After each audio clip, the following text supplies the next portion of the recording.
Hi ನಾನು Krishna, welcome to the Keshi show. ಮೊನ್ನೆ ತಾನೇ ನಾನೊಂದು ವಿಡಿಯೋ ಹಾಕಿದ್ದೆ ಹೊಸ ಬೈಕ್ ಡೆಲಿವರಿ ಅಂತ. ಸೊ ನೋಡ್ಬೋದು ಇವತ್ತು ನನ್ನೊಟ್ಟಿಗೆ ಯಮಹ R15M ಇರುವಂಥದ್ದು ಒಂದು ಬೈಕ್ ರಿವ್ಯೂ ಮಾಡುವ ಅಂತ ಆಯಿತು. ಲಾಸ್ಟ್ ಟೈಮ್ ನಾನೊಂದು ಮಹೀಂದ್ರ ಥಾರ್ ರಾಕ್ಸ್ ರಿವ್ಯೂ ಮಾಡಿದ್ದೆ. ಅದಾದಮೇಲೆ ಒಂದು ಗಾಡಿ ರಿವ್ಯೂ ಅಂತ ಹೇಳಿದರೆ ಇದೇ ಗಾಡಿ, ಆ್ಯಂಡ್ ಇದು ನಮ್ಮದೇ ಗಾಡಿ ಕೂಡ. ನಾರ್ಮಲ್ ಆಗಿ R15 ಎಲ್ಲರೂ ಕೇಳಿರ್ತಾರೆ. R15ಗೂ R15Mಗೂ ಡಿಫ್ರೆನ್ಸ್ ಏನು ಅಂತ ಫಸ್ಟಿಗೆ ಹೇಳ್ತೇನೆ. R15ಯಲ್ಲಿ ಕಲರ್ ಚೇಂಜಸ್ ಇದೆ, ಮತ್ತು TFT ಡಿಸ್ಪ್ಲೇ ಅಂದರೆ ಕಲರ್ ಡಿಸ್ಪ್ಲೇ ಇಲ್ಲ. ಕಲರ್ ಡಿಸ್ಪ್ಲೇ ಒಂದು ಡಿಫ್ರೆನ್ಸ್, ಮತ್ತು ಬಾಡಿ ಕಲರ್ ಒಂದು ಡಿಫ್ರೆನ್ಸ್, ಮತ್ತು ಅದರಲ್ಲಿ ಬೇಸ್ ವೇರಿಯಂಟಲ್ಲಿ ಕ್ವಿಕ್ ಶಿಫ್ಟರ್ ಕೂಡ ಬರೋದಿಲ್ಲ. ಯಮಹ R15M ಅಲ್ಲಿ ಕ್ವಿಕ್ ಶಿಫ್ಟರ್ ಅಂತ ಹೇಳುವಂಥ ಫೀಚರ್ ಇದೆ. ಏನು ಅಂತ ಹೇಳಿದ್ರೆ ಅಪ್ ಶಿಫ್ಟ್ ಅಂದರೆ first gear down, second, third, fourth, sixth ಅಲ್ಲಿ ತನಕ ನಾವು ಕ್ಲಚ್ ಹಿಡಿಯೋದೇ ಅಂದರೆ ಕ್ಲಚ್ ಹಿಡಿಯೋದೇ ಗೇರ್ ಹಾಕ್ಬೋದು. ಅದು ಕ್ವಿಕ್ ಶಿಫ್ಟರ್ ಅಂತ ಹೇಳ್ಬೋದು. ಸೊ ಅದು ಇದರಲ್ಲಿ ಮೇನ್ ಇರುವಂಥದ್ದು. ಸೊ ಇನ್ನು ಇಂಜಿನ್ ಬಗ್ಗೆ ಮಾತಾಡೋದಾದರೆ 155cc ಇಂಜಿನ್ ಇರುವಂಥದ್ದು, 18.4 ಹಾರ್ಸ್ ಪವರ್ನ ಪ್ರೊಡ್ಯೂಸ್ ಮಾಡುತ್ತೆ, 14.2 Nm ಟಾರ್ಕ್ನ ಪ್ರೊಡ್ಯೂಸ್ ಮಾಡುತ್ತೆ ಅಂತ ಹೇಳ್ಬೋದು. ಈ ಒಂದು ಇಂಜಿನಲ್ಲಿ ಸ್ಪೆಷಾಲಿಟಿ ಏನು ಅಂತ ಹೇಳಿದ್ರೆ VVA ಅಂತ ಒಂದು ಫೀಚರ್ ಇದೆ. ಅದೇನು ಅಂತ ಹೇಳಿದ್ರೆ ನಾವು 7000 RPMಗಿಂತ ಜಾಸ್ತಿ ಹೋದರೆ, ಅಂದರೆ ಅದನ್ನು ಕ್ರಾಸ್ ಆದರೆ ಈ ಒಂದು ಇಂಜಿನ್ ಎಕ್ಸ್ಟ್ರಾ ಪವರ್ನ ಪ್ರೊಡ್ಯೂಸ್ ಮಾಡುತ್ತೆ ಅಂತ ಹೇಳ್ಬೋದು. ಅಂದರೆ 6th ಗೇರ್, ಈ ಒಂದು ಗಾಡಿಯಲ್ಲಿ 6th ಗೇರ್ ತನಕ ಇದೆ. ಸೊ ಆ 6th ಗೇರ್ನ ದಾಟಿ ಹೋಗುವಂಥ ಫೀಲ್ ಸಿಗುತ್ತೆ ಅಂತ ಹೇಳ್ಬೋದು. ಅಷ್ಟು ಒಳ್ಳೆ ಪವರ್ನ ಈ ಒಂದು ಇಂಜಿನ್ ಪ್ರೊಡ್ಯೂಸ್ ಮಾಡುತ್ತೆ.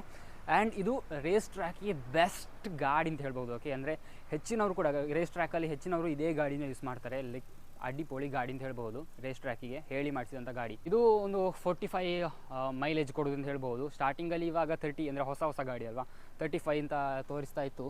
ಸೊ ಆ್ಯಂಡ್ ಹೋದಾಗ ಅಂದರೆ ಫಸ್ಟ್ ಸರ್ವಿಸ್ ಆದಮೇಲೆ ಇದು 45ಗಿಂತ ಜಾಸ್ತಿ, ಅಂದರೆ 45 ಅರೌಂಡ್ ಕೊಡ್ತದೆ. ಓಕೆ, ಮೈಲೇಜ್ ಕೊಡ್ತದೆ ಅಂತ ಹೇಳ್ಬೋದು. ಸೊ ಇದಿಷ್ಟು ಬೇಸಿಕ್ಸು. ಆ್ಯಂಡ್ ನೆಕ್ಸ್ಟು ಡಿಸ್ಪ್ಲೇ ಬಗ್ಗೆ ಮಾತಾಡ್ತೀನಿ. ಹತ್ತಿರ ಬನ್ನಿ. ಇದನ್ನು ನಾವು ಫೋನ್ಗೂ ಕನೆಕ್ಟ್ ಮಾಡಿಕೊಂಡು ಫುಲ್ ಅದರಲ್ಲಿ ಎಷ್ಟು ಮೈಲೇಜ್ ಇದೆ, ಎಷ್ಟು ಪೆಟ್ರೋಲ್ ಇದೆ ಎಲ್ಲವನ್ನು ಅದರಲ್ಲಿ ನಾವು ಕನೆಕ್ಟ್ ಮಾಡಿ ನೋಡಬಹುದು. ಎಷ್ಟು RPM ಅಲ್ಲಿ ಸ್ಪೀಡಲ್ಲಿ ಹೋಗ್ತಾ ಇದೆ ಗಾಡಿ ಎಲ್ಲವನ್ನು ಇದರಲ್ಲೇ ಫೋನಲ್ಲಿ ಟ್ರ್ಯಾಕ್ ಮಾಡ್ಬೋದು. ಬಟನ್ಸ್ಗಳನ್ನು ನೋಡಿದರೆ ನಮ್ಮ ಡಿಸ್ಪ್ಲೇನ ಕಂಟ್ರೋಲ್ ಮಾಡಲಿಕ್ಕೆ ಇಲ್ಲಿ ಬಟನ್ಸ್ಗಳನ್ನು ಕೊಟ್ಟಿದ್ದಾರೆ. ಸೊ ಇದು ಹಾಜರ್ ಲೈಟ್ ಸ್ವಿಚ್ ಇಲ್ಲಿದೆ, ಆ್ಯಂಡ್ ಇಲ್ಲಿ ಪಾಸ್ ಮಾಡುವಂಥದ್ದು, ಮತ್ತು ಹೆಡ್ಲೈಟ್ ಇದು ಸ್ವಿಚ್ ಇರುವಂಥದ್ದು, ಇಲ್ಲಿ ಕಿಲ್ ಸ್ವಿಚ್ ಇರುವಂಥದ್ದು, ಮತ್ತು ಇಲ್ಲಿ ನಮ್ಮ ಸ್ಟಾರ್ಟ್ ಸ್ವಿಚ್ ಇದೆ. So simple. ಫ್ರಂಟ್ ನಮಗೆ ಈ ರೀತಿ ನೋಡಲಿಕ್ತಾ ಇದೆ. ಸೊ ಇದು ನಮ್ಮ ಫ್ರಂಟ್ ಡಿಸ್ಪ್ಲೇ. ಆ್ಯಂಡ್ ಫ್ರಂಟಲ್ಲಿ ಏನೆಲ್ಲ ಇದೆ ಅಂತ ಹೇಳುವಂಥದ್ದು. ಇನ್ನು ಗಾಡಿಯ ಫ್ಯೂಯಲ್ ಟ್ಯಾಂಕ್ ಬಗ್ಗೆ ಮಾತ್ರ 11 ಲೀಟರ್ಸ್ನ ಫ್ಯೂಯಲ್ ಟ್ಯಾಂಕ್ ಇರುವಂಥದ್ದು. ನಿಮಗೆ 45 to 50 ಮೈಲೇಜ್ ಸಿಗುತ್ತೆ ಆರಾಮ್ಸೆ ಅಂತ ಹೇಳ್ಬೋದು. ಸೊ ಇದಿಷ್ಟು ಜಸ್ಟ್ ಮೇಲೆ ಟೆಕ್ನಿಕಲ್ ಮಾತಾಡ್ಬೋದು. ಸೊ ಇನ್ನು ಡಿಸೈನ್ ಬಗ್ಗೆ ಮಾತಾಡೋಣ. ಸೊ ಡಿಸೈನ್ ನೋಡ್ತಿದ್ದೀರಾ, ಫ್ರಂಟಿಂದ ಲುಕ್ ನೋಡ್ಬೋದು. ಆ lamp, LED lamp, and side ಇಂಡಿಕೇಟರ್ಗಳು ಕೂಡ. ಸೊ ಇಂಡಿಕೇಟರ್ ಹಾಕ್ತಿದ್ದೇನೆ. ಸೊ ನೋಡ್ಬೋದು ಲುಕ್ ವೈಸ್ ಅಡ್ಡಿಪೊಳಿ, ಒಳ್ಳೆ ಸ್ಪೋರ್ಟ್ಸ್ ಬೈಕ್, ಒಳ್ಳೆ ಕಾಸ್ಟ್ಲಿಯಷ್ಟು, ಅಂದರೆ ನೋಡೋಗೊಂಥರ ದೈತ್ಯ. ಓಕೆ, ಆ ಥರ ಫೀಲ್ ಸಿಗುತ್ತೆ. ಆ್ಯಂಡ್ ನಾನು ಸಪ್ರು ಇರೋ ಕಡೆಯಿಂದ ಇನ್ನೂ ಜಾಸ್ತಿನೇ ಕಾಣುತ್ತೆ. ಸೊ ಗಾಡಿ ಲುಕ್ ಈ ಥರ ಇದೆ. ಇವಾಗ ಗಾಡಿ ಸ್ಟಾರ್ಟ್ ಮಾಡಿ ತೋರಿಸ್ತೀನಿ, ಲೈಕ್ ಸೌಂಡ್ ಯಾವ ಥರ ಇದೆ ಅಂತ. ಓಕೆ, ಸೊ ಇನ್ನು ಗಾಡಿಯ ಡಿಸೈನ್ ಬಗ್ಗೆ ಮಾತಾಡಿ ಆಯಿತು. ಸೊ ಬ್ಯಾಕ್ ಸೈಡಲ್ಲಿ ನಿಮಗೆ ಈ ಥರ ಕಾಣುತ್ತೆ. ಇವಾಗ ಗಾಡಿ ಸ್ಟಾರ್ಟ್ ಮಾಡಿದ್ದೇನೆ, ಗಾಡಿ ಸೌಂಡ್ ಕೇಳುವಂತೆ. ಸೊ ನೋಡ,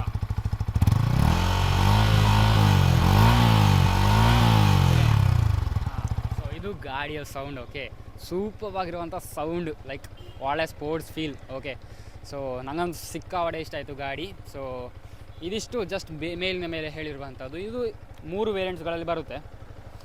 ಅಂದರೆ ಒಂದು monster edition, carbon fibre, and metallic grey edition. ಇದು metallic grey. Okay, so carbon fibre ಮತ್ತು ಮಾನ್ಸ್ಟರ್ ಎಡಿಷನಲ್ಲಿ ನಮ್ಮ ಮಾನ್ಸ್ಟರ್ ಜ್ಯೂಸ್ ಬರುತ್ತೆ ಅಲ್ವಾ, ಸೊ ಎನರ್ಜಿ ಡ್ರಿಂಕ್, ಅದರದ್ದು ಎಡಿಷನ್ ಅದು. ಸೊ ಅದು ಸ್ವಲ್ಪ ಕಾಸ್ಟ್ಲಿ, ಇದಕ್ಕಿಂತ 10,000 ಜಾಸ್ತಿ ರುಪೀಸ್. ಇನ್ನೊಂದು ಕಾರ್ಬನ್ ಫೈಬರ್, ಅದಕ್ಕೂ ಕೂಡ 10,000 ಡಿಫ್ರೆನ್ಸ್ ಇರುವಂಥದ್ದು, ಎಕ್ಸ್ಟ್ರಾ ಇದೆ ಅದು. ಓಕೆ, ಸೊ ಇದು ಸೆಟ್ ಇರುವಂಥ colour wise, look wise super ಆಗಿರುವಂಥದ್ದು ಅಂತ ಹೇಳ್ಬಹುದು. ಸೊ ಇದರಲ್ಲಿ ABS ಇದೆ, ಆ್ಯಂಡ್ ನೆಕ್ಸ್ಟು ಟ್ರ್ಯಾಕ್ಷನ್ ಕಂಟ್ರೋಲ್ ಕೂಡ ಇದೆ. 150cc ಗಾಡಿಯಲ್ಲಿ ಟ್ರ್ಯಾಕ್ಷನ್ ಕಂಟ್ರೋಲ್ ಬೇರೆ ಯಾವುದರಲ್ಲೂ ಇಲ್ಲ ಈ ಒಂದು ಪ್ರೈಸ್ ರೇಂಜಲ್ಲಿ. Okay, so traction control heavy use ಆಗುತ್ತೆ, ಅಂದರೆ ಮಳೆಗಾಲದಲ್ಲಿ ಸ್ಕಿಡ್ ಆಗುವಂಥದ್ದು ಅದು ಇದು ಎಲ್ಲ ತಪ್ಪಿಸ್ಬೋದು ಟ್ರ್ಯಾಕ್ಷನ್ ಕಂಟ್ರೋಲಿಂದ. ಸೊ 155cc ಗಾಡಿಯಲ್ಲೆಲ್ಲ ಬರೋದಂಥ ಒಂದು ಕೆಲವೊಂದು ಫೀಚರ್ಸ್ ಅಂತ ಹೇಳಿದ್ರೆ ಅದು ಕ್ವಿಕ್ ಶಿಫ್ಟರ್ ಮತ್ತು ಟ್ರ್ಯಾಕ್ಷನ್ ಕಂಟ್ರೋಲ್ ಎಲ್ಲ. ಓಕೆ, ಸೊ ಅಡಿಪೋಳಿ ಗಾಡಿ ಅಂತ ಹೇಳ್ಬೋದು. ಸೊ ಇದು ಆನ್ ರೋಡ್ ಬರುವಾಗ ನಿಮಗೆ 264 ಆಯಿತು ನಮ್ಮ ಒಂದು ಏರಿಯಾದಲ್ಲಿ, ಬೇರೆ ಕಡೆ ಬೇರೆ. ಓಕೆ, ಸೊ ನಾರ್ಮಲಾಗಿ ಇದು ಎಕ್ಸ್-ಶೋರೂಮಲ್ಲಿ 2 lakhs ಬರುತ್ತೆ. ಓಕೆ, ಆನ್ ರೋಡ್ ಬರುವಾಗ ಅಷ್ಟು ಜಾಸ್ತಿ ಆಗಿರುವಂಥದ್ದು. ಸೊ ಇದಿಷ್ಟು ಬೇಸಿಕ್ ಅಂತ ಹೇಳ್ಬೋದು. ಇನ್ನು ಸೀಟಿಂಗ್ ತೋರಿಸ್ತಾನೆ ಯಾವ ಥರ ಅಂತ.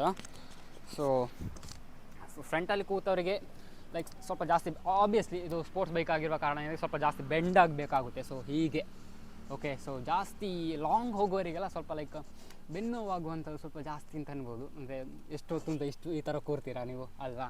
ಸೊ ಅದೊಂದು ಸಣ್ಣದಾಗಿ, ಅಂದರೆ ಸ್ಪೋರ್ಟ್ಸ್ ಬೈಕಲ್ಲಿ ಆಬ್ವಿಯಸ್ಲಿ ಕೆಲವೊಬ್ಬರಿಗೆ ಅದು ಡಿಪೆಂಡ್ಸ್, ಓಕೆ ಯಾವ ಪರ್ಸನ್ ಅಂತ. ಸೊ ನಾನು ಸಪ್ರ ಇದ್ದೀನಿ, ನನಗೆ ಹಾಗೆ ಅನಿಸ್ಬೋದು. ಮತ್ತು ಸ್ವಲ್ಪ ಕುತ್ತಿಗೆ ಕೂಡ ಲೈಕ್ ಹೀಗೆ ಸ್ಟ್ರೈಟ್ ಮಾಡೋ ಕಾರಣದಿಂದಾಗಿ ಸ್ವಲ್ಪ ಅಲ್ಲಿ ಹೆಲ್ಮೆಟ್ ಎಲ್ಲ ಪ್ರಾಬ್ಲಮ್ಸ್ ನನಗೆ ಫಸ್ಟ್ ಇಂಪ್ರೆಷನಲ್ಲಿ ಇದಾಯಿತು. ಸೊ ಆ್ಯಂಡ್ ಬ್ಯಾಕ್ ಕೂತವರಿಗೆ ಲೈಕ್ ಚೆನ್ನಾಗಿದೆ, ಅಂದರೆ ಜಾರುವಂಥದ್ದು ಆ ಥರ ಏನಿಲ್ಲ ಆಯಿತಾ. ನನಗೆ ಒಂದು KTM ಬೈಕ್ಗಳೆಲ್ಲ ಕೂತಾಗ ಲೈಕ್ ಜಾರುವಂಥದ್ದೆಲ್ಲ ಫೀಲ್ ಇತ್ತೆ ನನಗೆ. ಬಟ್ ಇದರಲ್ಲಿ ನನಗೆ ಆ ಥರ ಯಾವುದು ಫೀಲ್ ಸಿಗಲಿಲ್ಲ. ಸೊ ಒಳ್ಳೆ ಸೀಟ್ ಅಂತೂ ಒಳ್ಳೆ ಗ್ರಿಪ್ ಇರುವಂಥ ಸೀಟ್ ಆಗಿರಬಹುದು. ಆ್ಯಂಡ್ ಲಾಂಗ್ ಹೋಗಲಿಕ್ಕೆ ಹಿಂದೆ ಕೂತವರಿಗೂ ಸ್ವಲ್ಪ ಏನೋ ಪ್ರಾಬ್ಲಮ್ಸ್ ಆಗಬಹುದು, ಅಂದರೆ ಜಾಸ್ತಿ ಹೊತ್ತು ಸೇಮ್ ಪೊಸಿಷನಲ್ಲಿ ಕೂತು ಹಾಗೆ.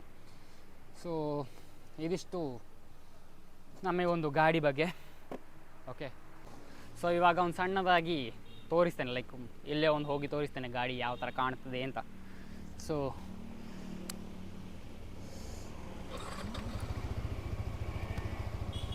ಫಸ್ಟ್ ಗೇರ್ ಹಾಕಿ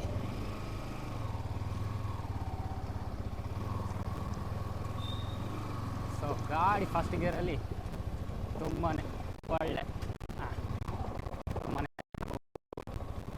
ಸೊ ಹೊಸ ಗಾಡಿ ಅಲ್ವಾ, ಸೊ ಜಾಸ್ತಿ ಬೆಂಡ್ ಮಾಡಲಿಕ್ಕೂ ಸ್ವಲ್ಪ ಭಯ, ಗಡ ಆಗುತ್ತೆ ಅಷ್ಟೇ.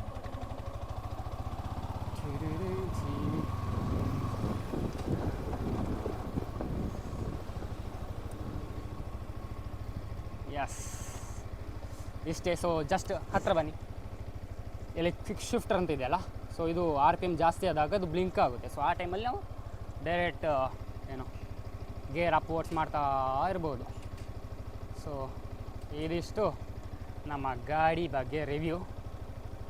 ಸೊ ಇನ್ನು ಹೆಡ್ಲೈನ್ ಬಗ್ಗೆ ಮಾತಾಡಿದ್ರೆ ಒಂದು ಹೈ ಬೀಮಲ್ಲಿ ನೋಡ್ಬೋದು, ಇಷ್ಟು ಒಳ್ಳೆ, ಅಂದರೆ ರಾತ್ರಿ ಹೊತ್ತಲ್ಲಿ ಚೆನ್ನಾಗಿ ಕಾಣುತ್ತೆ. ಓಕೆ, ರೋಡ್ ಫುಲ್ ದೊಡ್ಡದಾಗಿ, ಅಂದರೆ ಲೈಟು ಅಷ್ಟು ಧಾರಾಳ ಸಾಕು ಈ ಒಂದು ಗಾಡಿಗೆ. ಯಾವುದೇ ರೀತಿ ಅಂದರೆ ಸೂಪರ್ ಆಗಿದೆ ಅಂತ ಹೇಳ್ಬೋದು ಹೈ ಬೀಮ್. ಓಕೆ, ಸೊ ಇದಿಷ್ಟು ಲೈಟ್ ಬಗ್ಗೆ.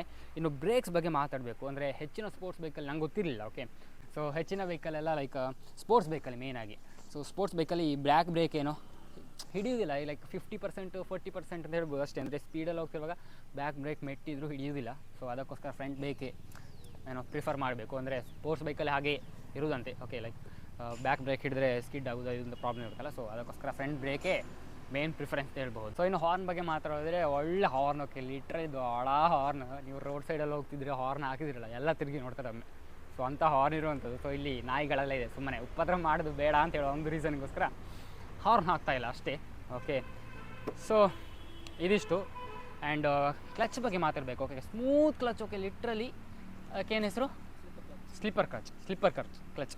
ಇದು ಸ್ಲಿಪ್ಪರ್ ಕ್ಲಚ್ ಅಂತ ಹೇಳ್ತಾರೆ. ಲಿಟ್ರಲಿ ಏನೂ ಇಲ್ಲ ಆಯಿತಾ, ಗಟ್ಟಿ. ಬೇರೆ ಈಗ ಓಕೆ, ಒಂದೇ ಫಿಂಗರಲ್ಲಿ ನಾವು ಕ್ಲಚ್ನ ಹಿಡಿಬೋದು ಅಂತ ಹೇಳ್ಬೋದು.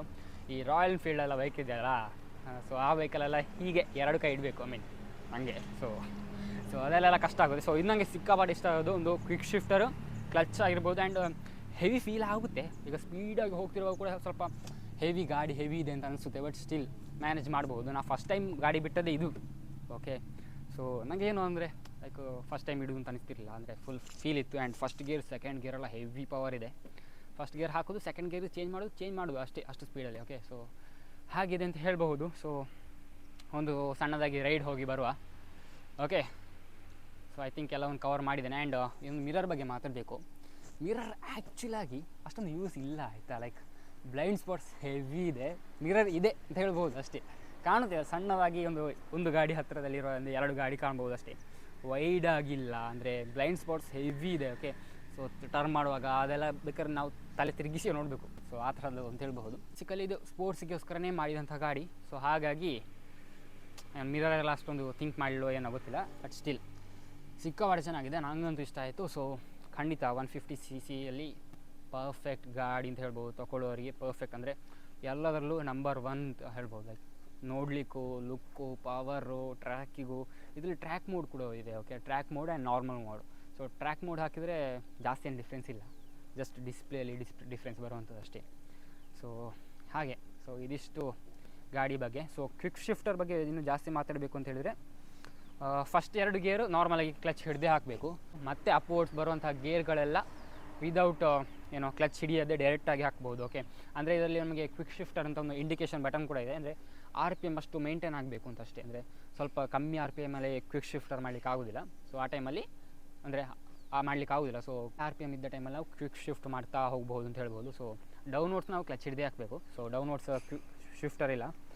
ಸೊ ಐ ಹೋಪ್ ಈ ಒಂದು ವಿಡಿಯೋ ಇಷ್ಟ ಆಗಿದೆ ಅಂದ್ಕೊಳ್ತೇನೆ.